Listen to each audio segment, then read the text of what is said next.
Bueno, Señor, ¿quién puede venir a tu palabra y poder entender algo? ¿Y quién puede ponerlo por obra si no es por tu Espíritu y por tu ayuda obrando en nuestras vidas? Te pedimos que tu Espíritu Santo nos traiga luz esta noche y que nos des también el querer como el hacer por tu buena voluntad. Te lo pedimos en el nombre de Jesús. Amén. Capítulo 37 es la famosísima profecía del Valle de los Huesos Secos. Entonces leamos el verso número 1. La mano de Jehová vino sobre mí y me llevó en el espíritu y me puso en medio de un valle que estaba lleno de huesos. Y me hizo pasar cerca de ellos por todo en derredor. Y aquí que eran muchísimos sobre la faz del campo. Y por cierto, secos en gran manera. Y me dijo: Hijo de hombre, ¿vivirán estos huesos? Y dije: Señor Jehová, tú lo sabes. Me dijo entonces: profetiza sobre estos huesos y diles: huesos secos, oíd palabra de Jehová. Así ha dicho Jehová el Señor a estos huesos: he aquí, yo hago entrar espíritu en vosotros y viviréis.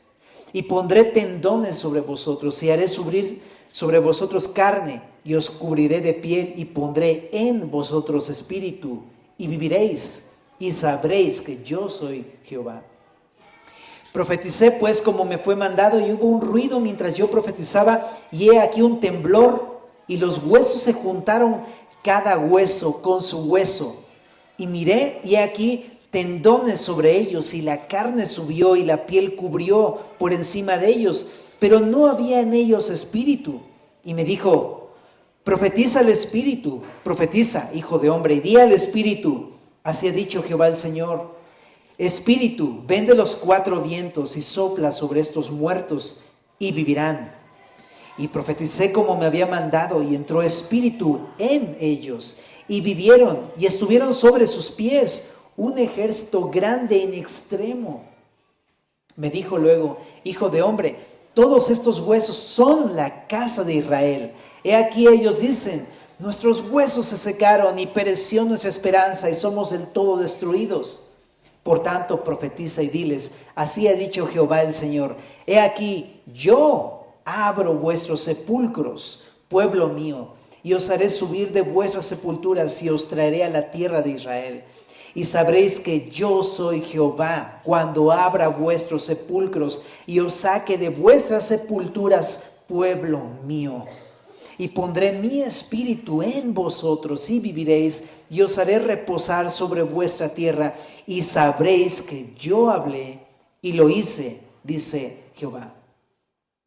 Esta sección habla acerca de la profecía del Valle de los Huesos Secos. En primer lugar, del verso 1 al verso número 8, está mandando Ezequiel a profetizar sobre los huesos secos, y Ezequiel obedece. Eso es lo que vemos en esta sección, ¿verdad? Pero poniendo un poco de atención, ¿qué onda con esta narración? Obviamente es una visión la que tuvo, ¿no? Entonces imagínate, ponte en los zapatos de Ezequiel, lo que está viendo. Es un valle enorme. Para empezar, Israel no es un valle, es un conjunto de montañas, ¿te acuerdas? Está en el monte del templo está rodeado por otras montañas, el monte de los olivos y así. Y más bien es una montaña, es un monte. Entonces, evidentemente no está hablando de Jerusalén, el lugar donde están esos huesos. Por el texto entendemos y el contexto entendemos que es Babilonia, ¿verdad? Es el valle de Babilonia, y hay un gran valle en esa región, ¿no? Es alrededor del río que está ahí. Pero entonces es un gran valle y está lleno de huesos. Y cuando hay huesos significa que hay muertos, ¿verdad? Son los restos de muchos muertos, porque dice que está lleno de huesos todo este lugar. Entonces imagínate qué ambiente tan más como fuerte, ¿no? Lúgubre, ¿cómo se dice eso? ¿Verdad?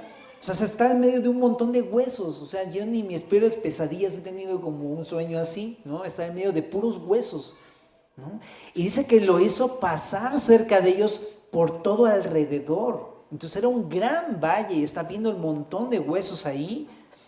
Y dice que eran muchísimos. Habla de la cantidad de muertos que hubo ahí. Y también dice que estaban secos en gran manera. O sea, no había ningún tipo de posibilidad de vida en ese lugar. Estaban secos en gran manera, ¿no? Y entonces le pregunta esta voz, que obviamente ya lo entendemos en el texto, es Dios diciéndole a Ezequiel, ¿van a vivir estos huesos? O sea, ¿van a tener vida? ¿Cuál es la respuesta lógica que podríamos decir si estuviéramos ahí? Pues no, para nada, ¿no? Pero Ezequiel me encanta que es muy, conoce a Dios. Y por eso le dice, yo no lo sé, tú sabes. O sea, a lo mejor Ezequiel estaba pensando, yo puedo decir, no, ¿cómo crees, Dios? Pero cuando conoces a Dios te das cuenta que Dios es un Dios de milagros y de imposibles. O sea, Él puede darle vida a lo que quiera. Él creó todas las cosas. Entonces por eso yo creo que Ezequiel le dijo, pues tú lo sabes, Dios. Y entonces le dice a Ezequiel, entonces profetízale estos huesos. Yo en esto veo una cosa, mis queridos hermanos. Yo veo que Ezequiel tenía fe en que Dios podía hacer lo que él quería hacer. ¿Estás de acuerdo? Si no, no lo hubiera dicho, tú lo sabes, Dios. Y yo quiero nada más darte esto. Yo no creo que Dios pueda hacer algo en tu vida si tú no crees que el Señor puede hacer algo en tu vida. Dios obra cuando uno tiene fe en que Dios puede obrar una restauración, aun cuando mi vida parezca esto, un valle de huesos secos. Yo no puedo creer que Dios va a ir con mi vecino o en mi ciudad y va a hacer una obra en mi ciudad o en mi país si yo no tengo fe en Dios.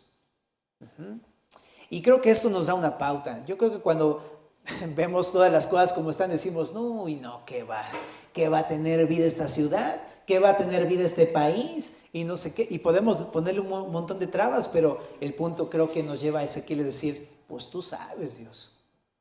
Tú sabes qué puedes hacer con ellos. Tú sabes lo que puedes hacer con mi vecino, con mi familia o conmigo. Pero te reto a que tomes esta fe, porque eso es algo que Dios puede hacer. Si Él creó todas las cosas, ¿qué no va a poder hacer una obra? En ti, en tu familia, en tu ciudad, en tu país, ¿verdad?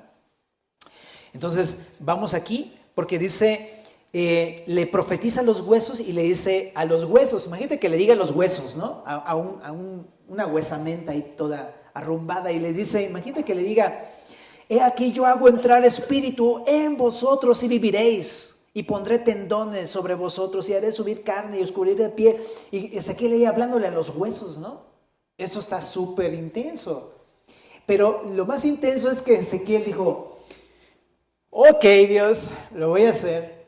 Entonces va en la visión, va con los huesos y le empieza a profetizar a los huesos, ¿no? Huesos. Dice Dios, yo hago entrar en ustedes espíritu y les va a cubrir piel y tendones y todo. Y de repente empieza a ver cómo los huesos se empiezan a parar. Bien thriller, ¿no? Se empiezan a parar los huesos, pero está muy loco porque los huesos empiezan a encajar cada uno en su lado. Dice, cada hueso con su hueso. O sea, ¿cómo es que se encontraron? Dios puede hacer estas cosas, ¿no?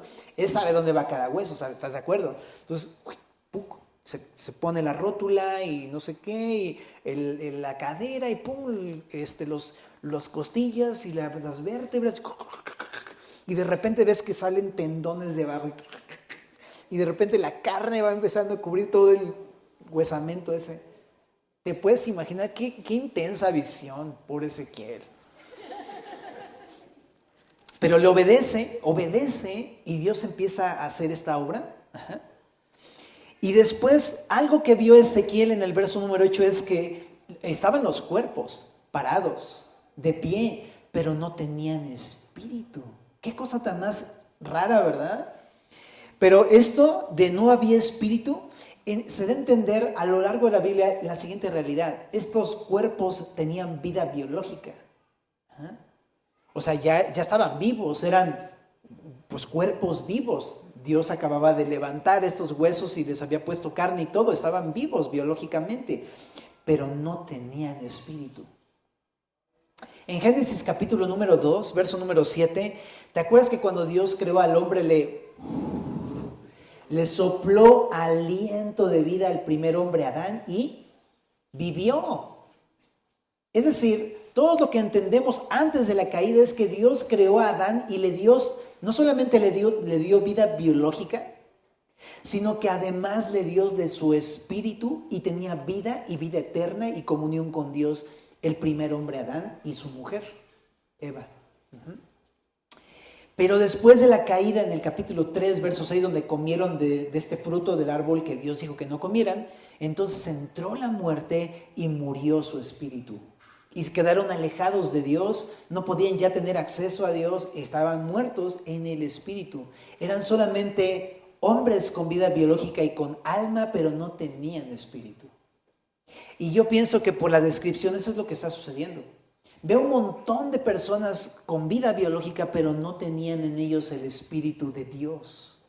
O sea, están vivos, pero no, están muertos, porque no tienen el Espíritu de Dios, ¿entiende? Están muertos espiritualmente. En 1 Corintios, capítulo 15, verso 45, parece explicar, nada más anótalo, pero puedes leerlo en casa, parece explicar que el cuerpo tiene alma, exactamente, pero lo que le da vida es el Espíritu de Dios.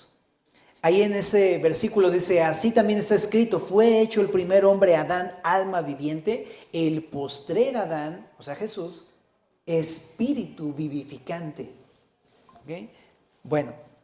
Entonces, pero aquí el punto entonces es que vio que no tenían vida y entonces Dios le dice a Ezequiel, así, di al Espíritu, Espíritu, ven de los cuatro vientos y sopla sobre estos muertos y vivirán. ¿Y qué pasa? Ve al Espíritu cómo viene y de pronto sopla en esos cuerpos biológicamente vivos, sopla a su Espíritu y entonces vivieron, dice, entró en ellos.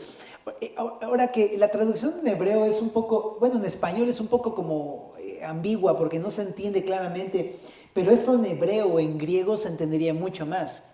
A lo mejor podría traducirse como, y entró espíritu dentro de ellos. Ajá. Perdón la redundancia, pero es que esa es la traducción más como propia, ¿no?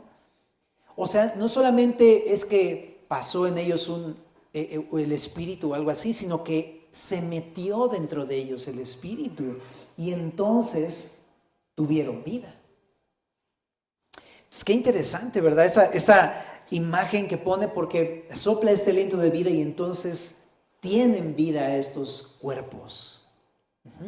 Y entonces después de esto Dios le explica el significado de esta visión de Ezequiel y le dice del verso número 11 al verso número 14. ¿Quiénes son estos huesos secos? Verso 11.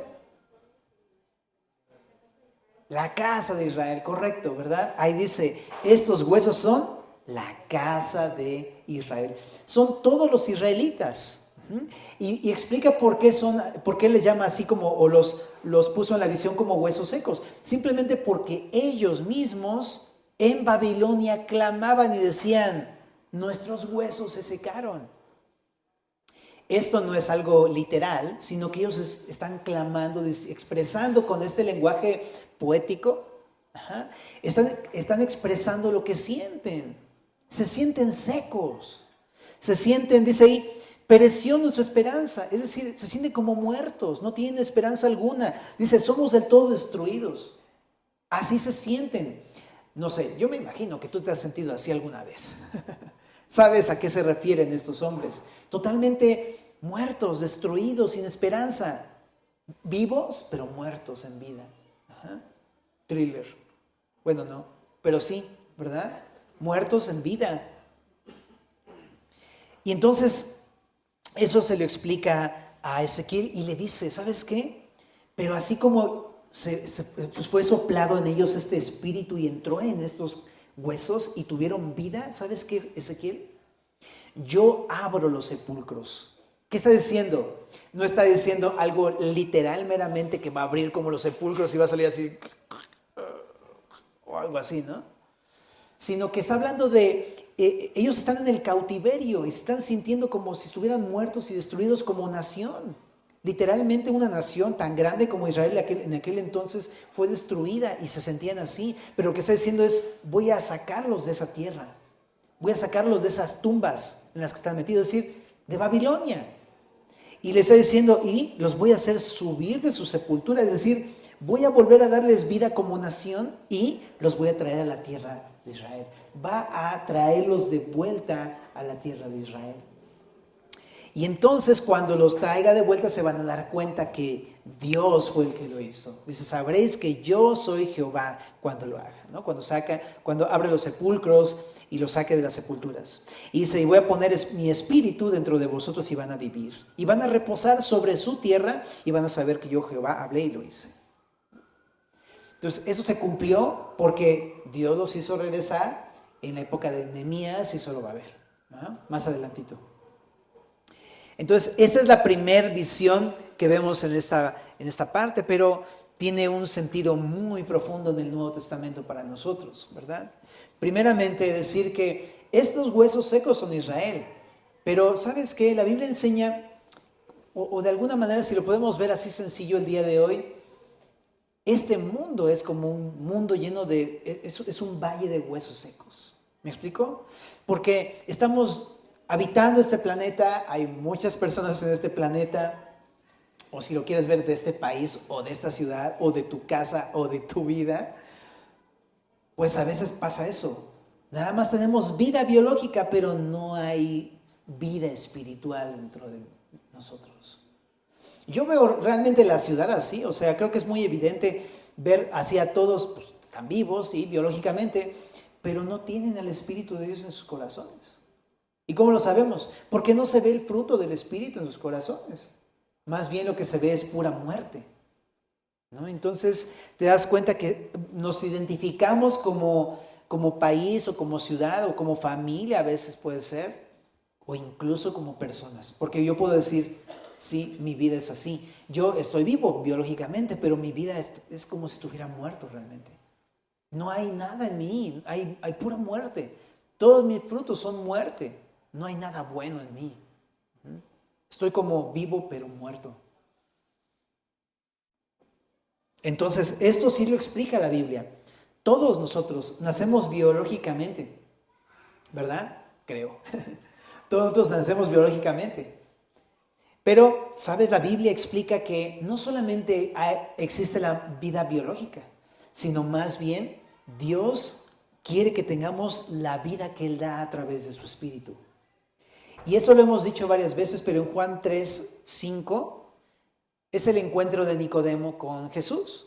Y entonces le respondió Jesús, de cierto os digo, que el que no naciere de agua y del Espíritu no puede entrar en el reino de Dios. Lo que es nacido de la carne, carne es, y lo que es nacido del Espíritu, Espíritu es. No te maravilles de que te dije, os es necesario nacer de nuevo. El viento sopla de donde quiere y oye su sonido, mas ni sabes de dónde viene y de dónde va. Así es todo aquel que es nacido del Espíritu. Estos versículos hablan de la necesidad, no es una opción, es una necesidad para toda la humanidad. De un nuevo nacimiento, porque no basta tener vida biológica, sino que se necesita tener vida espiritual, la vida que Dios da a través de su Espíritu. Necesitamos nacer 2 veces si queremos ver el reino de Dios. Porque si solamente nacemos una vez biológicamente, no veremos el reino de Dios. Es un requisito para poder entrar, ver el reino de Dios en nuestra vida. Y esta vida, como lo ves ahí en el relato de Juan 3:5-8, no es una obra del hombre, sino que es una obra de Dios, porque dice, les es necesario nacer de nuevo. Es nacido del Espíritu, es una obra del Espíritu, no es una obra del hombre. El hombre experimenta este nacimiento, pero el hombre no puede conseguir ese nuevo nacimiento. Entonces te decía, si este mundo es como un valle de huesos secos, aunque están vivos, realmente están muertos, no tienen el Espíritu del Señor. Y pregúntate, ¿tú qué piensas de ti? O sea, tú ¿qué has visto en tu vida? ¿Piensas que, o más bien, ¿tienes el Espíritu o no tienes el Espíritu? Va pronto. ¿Y cómo es eso? ¿Cómo es eso de tener el Espíritu? ¿Cómo sé si tengo el Espíritu o no? Para empezar, quiero decirte a alguien, ¿quién lo hace? La Biblia nos dice esto en Juan 10:10. Jesús dice, el ladrón no viene sino para hurtar y matar y destruir. Yo he venido para que tengan vida y la tengan en abundancia. ¿Quién hace esto? Jesús. Ese es su propósito por el cual vino. También en Juan 1:4 dice de Jesús, en él estaba la vida y la vida era la luz de los hombres. En Juan 5:26 dice, porque como el Padre tiene vida en sí mismo, así también ha dado al Hijo el tener vida en sí mismo. O sea que Él es la vida. De hecho, en Juan 11:25 también dice, yo soy la resurrección y la vida. En Juan 14:6 también dice, yo soy el camino y la verdad y la vida. Él es la vida, la fuente de la vida. Y Él es el que puede dar vida. Y Él tiene vida en sí mismo. Está vivo. Tenemos un Dios vivo, Jesucristo. Y Él es el que tiene la vida y el que puede darla. Pero ¿cómo se recibe esa vida? En 1 de Juan 5:11 al 13 dice, y este es el testimonio, que Dios nos ha dado vida eterna. Esta vida eterna no la da el hombre, no la consigue el hombre. Dice, Dios nos ha dado vida eterna, es un regalo de Dios. Y dice, ¿y esta vida en dónde está? En su Hijo. El que tiene al Hijo, tiene la vida. El que no tiene al Hijo de Dios, no tiene la vida. Estas cosas os he escrito a vosotros que creéis en el nombre del Hijo de Dios, para que sepáis que tenéis vida eterna y para que creáis en el nombre del Hijo de Dios. Entonces es un regalo de Dios, pero también lo recibes, tienes vida cuando tienes al Hijo. ¿Y quién es el Hijo? Jesucristo. Cuando tienes a Jesucristo. Entonces, otra vez, la pregunta es, ¿quién tiene a Jesucristo? En Juan 1:12 al 13 dice, a todos los que le recibieron, más a todos los que le recibieron, a los que creen en su nombre, les dio potestad de ser hechos hijos de Dios, los cuales no son engendrados de sangre, ni de voluntad de carne, ni de voluntad de varón, sino de Dios. La NTV lo dice bien padre, dice, pero a todos los que creyeron en Él y lo recibieron, o sea, a Jesús, les dio el derecho de llegar a ser hijos de Dios. Ellos nacen de nuevo, no mediante un nacimiento físico como resultado de la pasión o de la iniciativa humana, sino por medio de un nacimiento que proviene de Dios. Me encanta esa traducción de la NTV, lo deja muy claro. Es una obra de Dios. Y creo que aquí es donde nos tenemos que preguntar lo siguiente. No porque yo sea hijo de una familia cristiana, nací en cuna cristiana, significa que yo soy realmente nacido de nuevo. Más bien, qué bueno que a lo mejor naciste en una cuna cristiana, o sea, en una familia cristiana, ¿no? Porque cunas cristianas, pues ni modo que se conviertan en las cunas, ¿no? Pero me refiero a una familia cristiana. Pero aunque nazcas ahí, qué bueno, porque tiene una gran ventaja por el hecho de que tus papás son creyentes y están orando por ti, y de alguna u otra manera indirectamente tú como hijo recibes muchas bendiciones que no obtendrías en una familia que no es creyente. O sea, una educación, una dirección, la palabra, pues el amor de Cristo. Quizá a lo mejor no somos perfectos como papás, pero por lo menos experimenta mucho del amor de Cristo en la familia, de una familia cristiana, etcétera, etcétera, etcétera. Pero eso no te convierte en un nacido de nuevo. Necesitas tomar tu propia decisión de creer en Jesús por ti mismo. Ajá.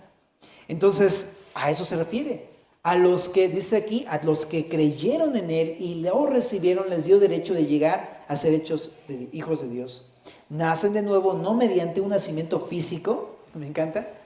No es solamente tener vida biológica y ya, sino es un nuevo nacimiento que proviene de Dios. Entonces es eso. ¿Cómo lo recibo? Creyendo en Jesús. Eso es, dice aquí bien clarito, creyendo en Jesucristo. Y, ¿sabes? Me encanta porque cuando tú crees en Jesucristo, esto implica, pues no lo dice aquí meramente, pero habla también de un arrepentimiento, porque cuando crees que Jesús es el Señor, te arrepientes de ser tu Dios.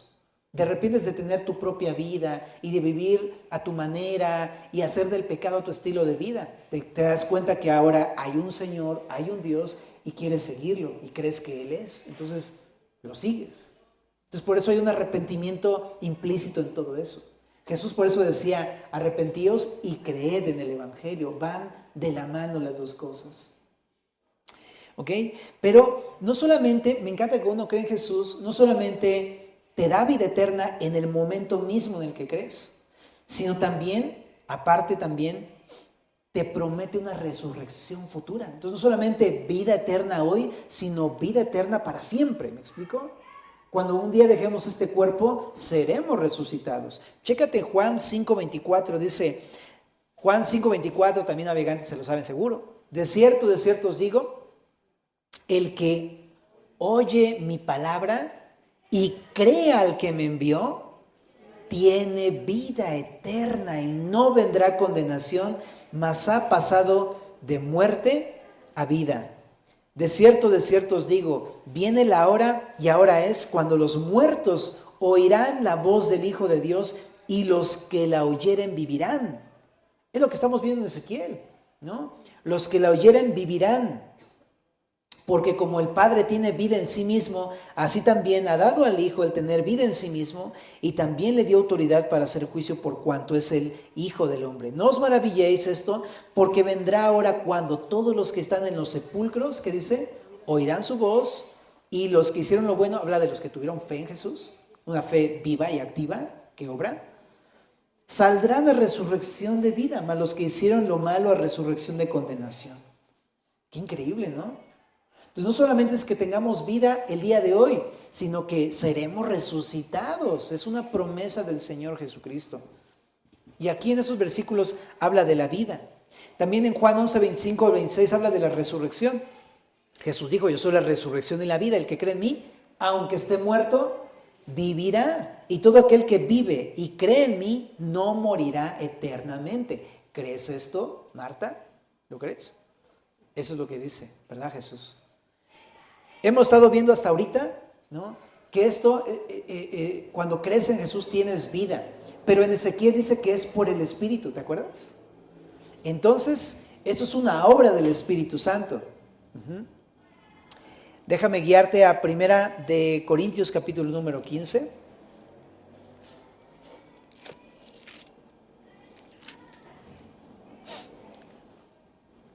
Porque ahí habla precisamente de la obra del Espíritu. En el verso número 45, 1 de Corintios 15, 45, dice, así también está escrito, fue hecho el primer hombre Adán alma viviente, o sea, había sido hecho con espíritu, pero murió y ahora nada más era un alma viviente. Pero dice, pero el postrer Adán, que es Jesús, espíritu vivificante. Lo que está diciendo es que lo que obra la vida dentro de nuestro corazón es Jesús. Él, a través de su espíritu, nos da vida. Cuando creemos, su espíritu mora dentro de nosotros. En Juan 14 está este suceso.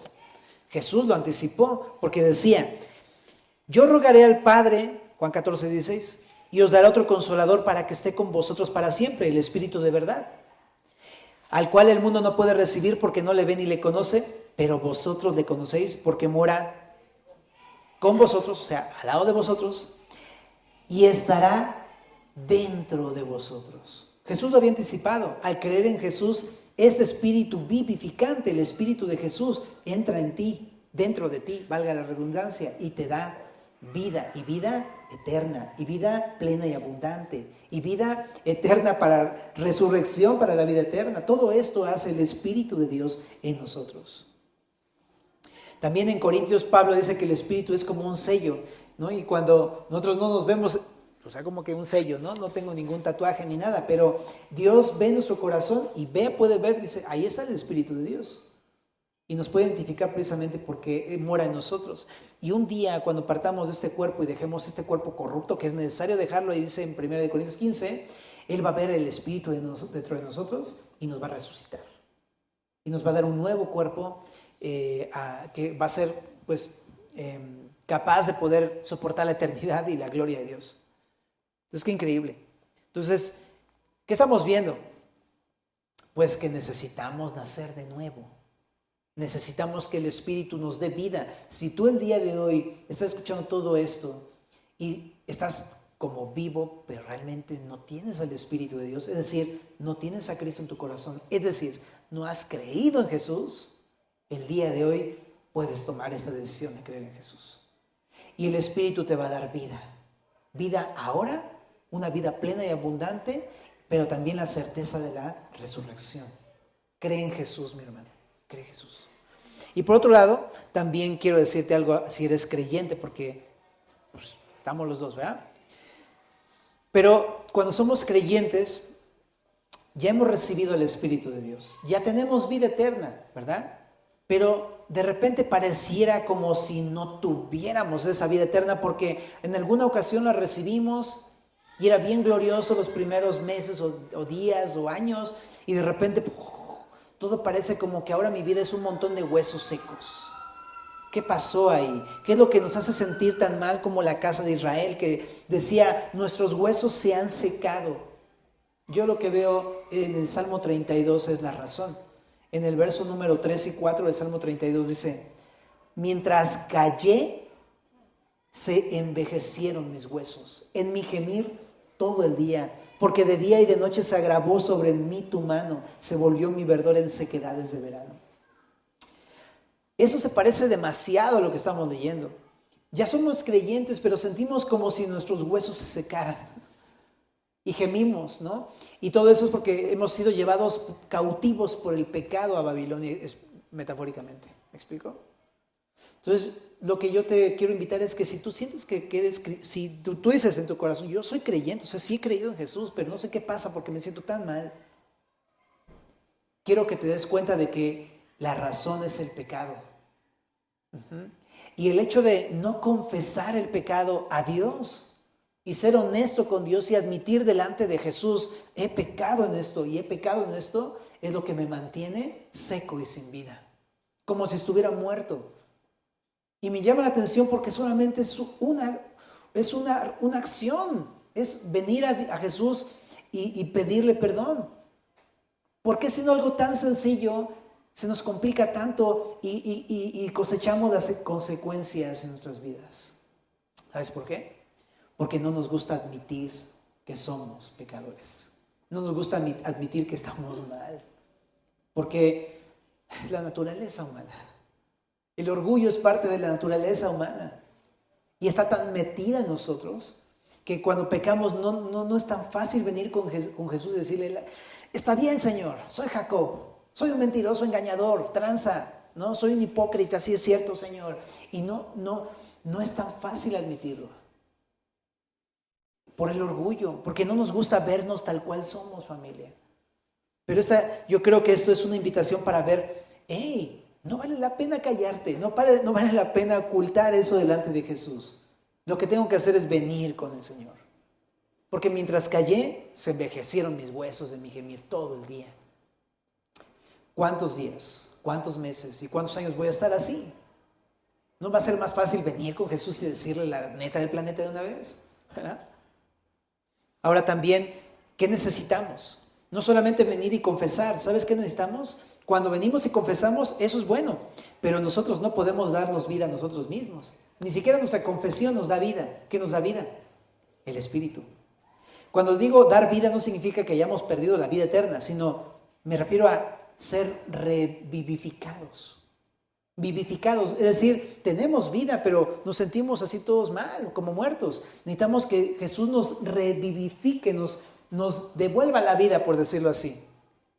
Digo, no es que la hayamos perdido. Me explico, es como una frase popular. Como cuando te bañas con Cest, ¿no? Cest, te devuelve la vida, ¿por qué? Y te sales así, ¿no? ¡Wow, Cest! ¿No? Pero la idea es lo mismo con el Espíritu. Es que no es que te hayas muerto o algo así, ¿no? Nada más te echaste jabón y te bañaste y todo y saliste fresco. Pero el punto es necesitamos el refrigerio del Espíritu. Que el Espíritu nos vuelva a refrescar como este vaso de agua en el desierto. Necesitamos eso, familia. Y eso es una obra del Espíritu. En Romanos 8:11, Romanos 8 es el capítulo de la obra del Espíritu. Dice, y si el Espíritu de aquel que levantó de los muertos a Jesús mora dentro de vosotros, en vosotros, el que levantó de los muertos a Cristo Jesús vivificará, es decir, no es que la hayas perdido, sino que te va a refrescar, te va otra vez a devolver la vitalidad. Te vivificará también tu cuerpo mortal por su Espíritu que ya mora en vosotros. ¿Te das cuenta? A veces no es que estemos muertos, nada más necesitamos un buen refrigerio. Me acuerdo de Elías. Elías era un hombre que era, Elías, quiso descender fuego del cielo, o sea, ¿cómo te explico? O sea, había un hombre más fervoroso en su época, ¿no? O sea, oró y consumió el holocausto y luego agarró a todos los sacerdotes y cuello. Y así Elías, ¿no? Así increíble. Y de repente que le llama a Jezabel por WhatsApp, ¿no? Te voy a matar. Patitas, ¿para qué las quiero? ¡Pum! ¿No? Y se fue a meter a una cueva y no salía, y se quedó metido en la cueva. Y entonces comió, ¿no? Comió unas tortas, ¿no? Creo que una era de milanesa. Pero dice que después de que corrió, agarró fuerzas y en vez de regresarse a Jerusalén, ¿qué hizo? Se fue más lejos, ¿no? Y así lo hacemos, ¿no? De repente nuestra vida está tan seca y todo, nos escondemos, no queremos regresar, no queremos salir, nos alejamos de Dios. Y si nos da fuerzas el Señor es para irnos más lejos. Pero de repente se encuentra Dios con Elías y le dice, Elías, ¿no? ¿Dónde estás? Es que he tenido celo de ti, Señor, y yo soy el único piadoso y me buscan para matarme y no sé qué. Y entonces Dios se encuentra con él un par de ocasiones en ese texto. No, ahorita no me lo recuerdo de memoria, pero es que me parece Reyes 19. Y entonces después de ese encuentro con Dios, es más, a ver, sí, tenemos que ir. No te lo puedo dejar así a medias, ¿verdad? Es como darte a oler el pastel y no darte una probadita, ¿no? O sea, qué mala onda. En Primera de Reyes, en el capítulo 19, en el verso número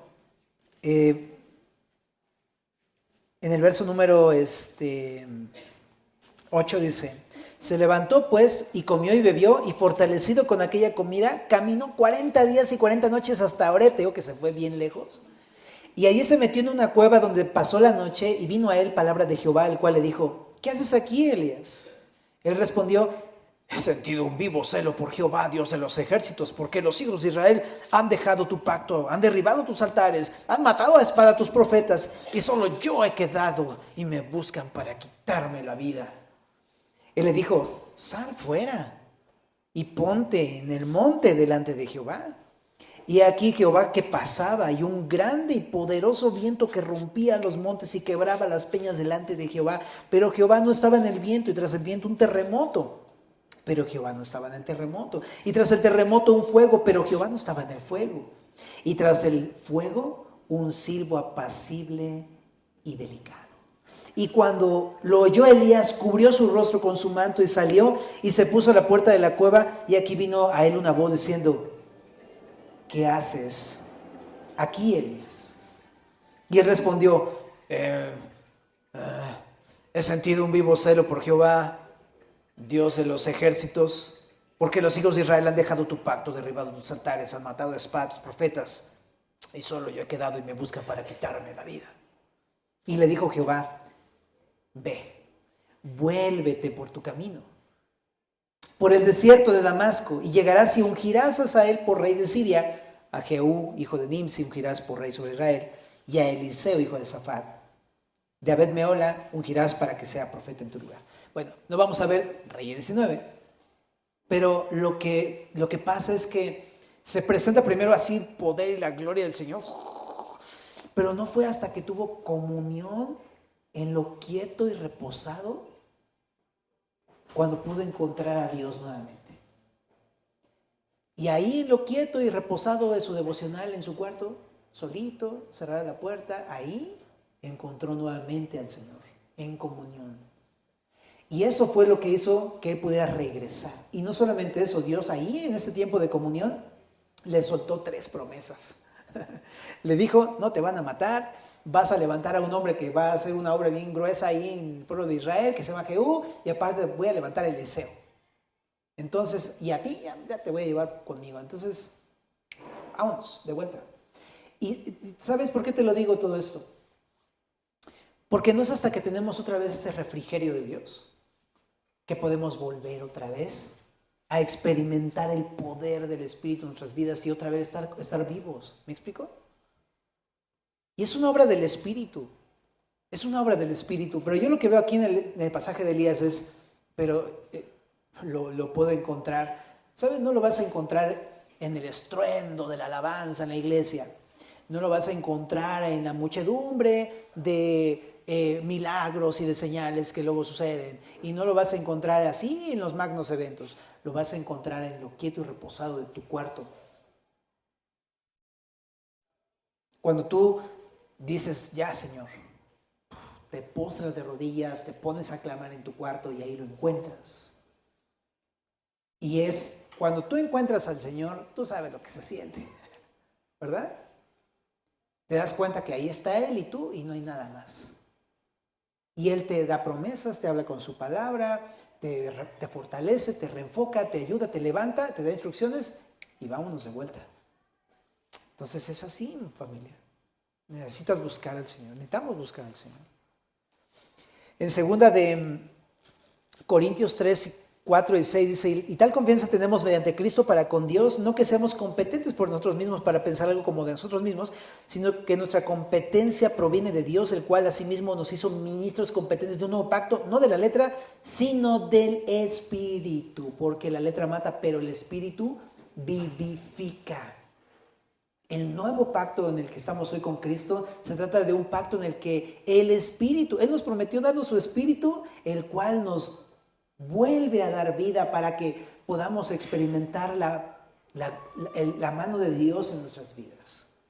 En 1 de Juan 5, 14, 16 dice, esa es la confianza que tenemos en Él, que si pedimos alguna cosa conforme a su voluntad, Él nos oye. Y sabemos que Él nos oye en cualquier cosa que pidamos, sabemos que tenemos las peticiones que le hayamos hecho. Hablando de esto, no te pierdas el discipulado para nuevos creyentes, porque vamos a hablar de este versículo. El próximo domingo empezamos a las 11:30 de la mañana. Llévelo. Bueno, regresamos. Si alguno viera a su hermano cometer pecado que no sea de muerte, pedirá y Dios le dará vida. Me encanta, ¿por qué me encanta este versículo? Porque a veces yo lo busco y no le hallo, mano. Y a veces Dios ocupa la comunión del cuerpo de Cristo para que vengan, hermanito, bien lindo, y ore por mí. Y dice aquí, pedirá, y lo va a escuchar Dios. Claro, porque dice aquí atrasito, si tú eres del Señor, tienes la confianza de que Dios escucha tus oraciones. Si vienes con el hermanito que está con Cristo y que ves obviamente un fruto en su vida y dices, ora por mí, ¿no, carnal? Claro que sí, brother. Señor, vuelve a vivificar a mi hermano. ¿Qué crees que va a pasar?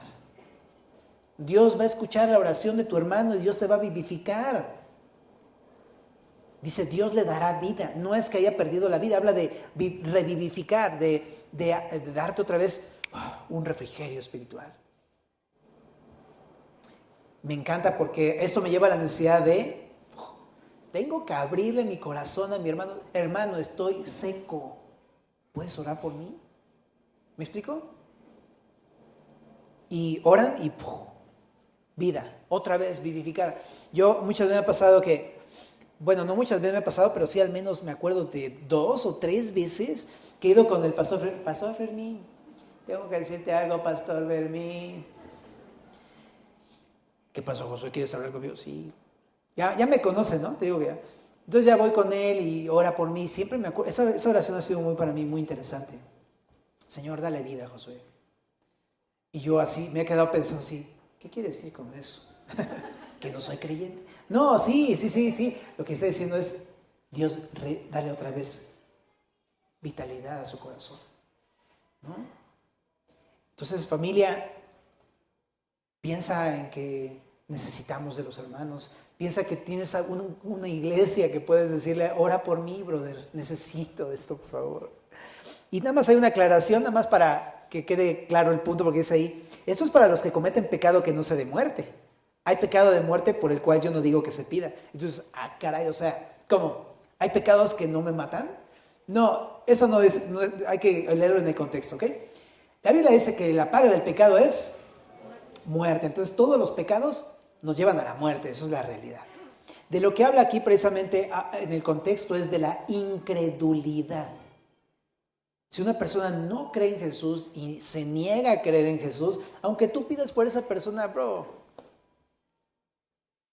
pues mira, el primero necesita conocer a Jesús y después entonces ser revivificado. Primero necesita vida para poder ser otra vez refrescado en su corazón. ¿Me explico? Entonces, creo que es importante leer 1 Juan en ese contexto, ese versículo, ¿no? Bueno, entonces regresamos a Ezequiel, familia, y vamos a leer la segunda sección. Vino a mí, verso 15, palabra de Jehová diciendo: Hijo de hombre, toma ahora un palo y escribe en él para Judá y para los hijos de Israel, sus compañeros. Toma después otro palo y escribe en él para José, palo de Efraín, y para toda la casa de Israel y sus compañeros. Júntalos luego el uno con el otro para que sean uno solo y serán uno solo en tu mano. Y cuando te pregunten los hijos de tu pueblo diciendo: ¿no nos enseñarás? ¿Qué te propones con eso? Diles: así ha dicho Jehová el Señor. Y aquí yo tomo el palo de José que está en la mano de Efraín y a las tribus de Israel sus compañeros y los pondré con el palo de Judá y los haré un solo palo y serán uno solo en mi mano. Y los palos sobre que escribas estarán en tu mano delante de sus ojos. Y les dirás: así ha dicho Jehová el Señor. He aquí, yo tomo a los hijos de Israel de entre las naciones a las cuales fueron y los recogeré de todas partes y los traeré a su tierra. Y los haré, ¿qué dice? Una, no dos, una nación en la tierra, en los montes de Israel, y un rey será a todos ellos por rey, y nunca más serán dos naciones, ni nunca más serán divididos en dos reinos, ni se contaminarán ya más con sus ídolos, con sus abominaciones y con todas sus rebeliones, y los salvaré de todas sus rebeliones con las cuales pecaron, y los limpiaré y me serán por pueblo, y yo a ellos por Dios. Mi siervo David será rey sobre ellos, y todos ellos tendrán un solo pastor.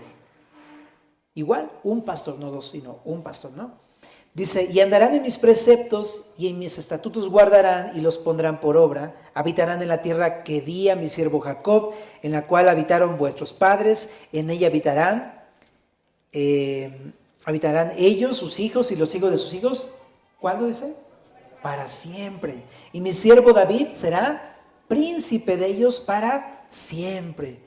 Y haré con ellos pacto de paz, pacto perpetuo será con ellos, y los estableceré y los multiplicaré y pondré mi santuario entre ellos, o sea, adentro de ellos, es lo que dice, para siempre. Estará en medio de ellos mi tabernáculo y seré ellos por Dios y ellos me serán por pueblo. Y sabrán las naciones que yo, Jehová, santifico a Israel, estando mi santuario en medio de ellos para siempre. Estoy hablando de dos cumplimientos, uno cercano que habla de cómo la nación de Israel iba, esta imagen es fácil, son dos palos, representan a Judá e Israel. ¿Por qué? Porque se habían dividido en la época de Roboam. Uno se fue con Jeroboam, ¿no?, los del reino del norte, y otros se quedaron en el sur con, Jeroboam en el norte y Roboam en Judá, ¿verdad? Y se hizo el reino del norte, Israel, y el reino del sur, Judá. Se dividieron por un pleito que tuvieron ahí, ya sabes, ¿no? Qué raro, ¿verdad? Casi no pasa eso. Bueno, pero aquí el punto es que junta los palos para explicar, ¿saben? Ya no van a estar divididos jamás. Van a volver a estar juntos en una sola nación. Y todas las promesas, ¿no? Va a venir el Mesías, va a ser su rey, a eso se refiere con mi siervo David, al Mesías. Va a ser su príncipe para siempre, va a hacer pacto de paz con ustedes, es un pacto perpetuo, y ¿saben? Yo voy a morar ahí entre ustedes, ¿no?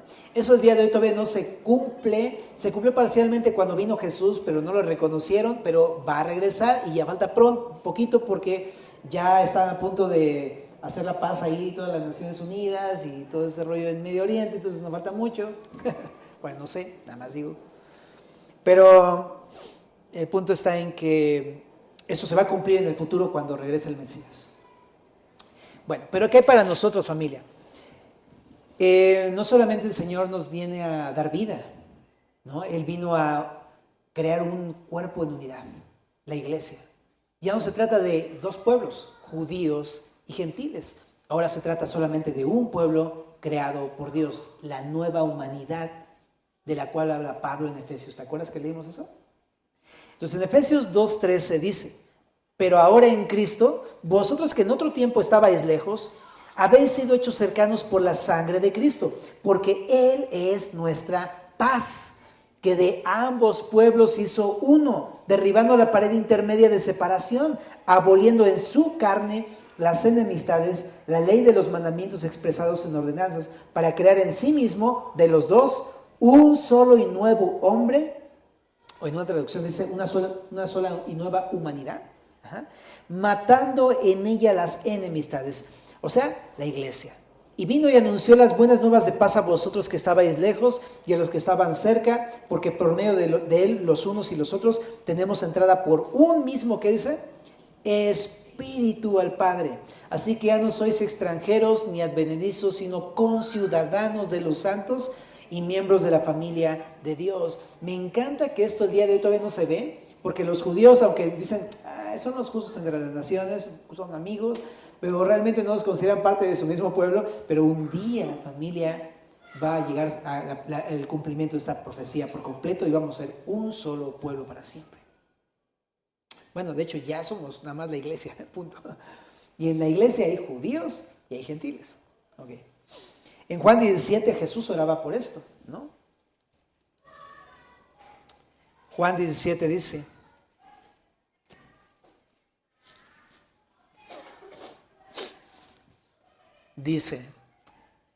en verso 9, ¿no? Dice, yo ruego por ellos, no ruego por el mundo, sino por los que me diste, porque tuyos son. Y todo lo mío es tuyo y lo tuyo mío.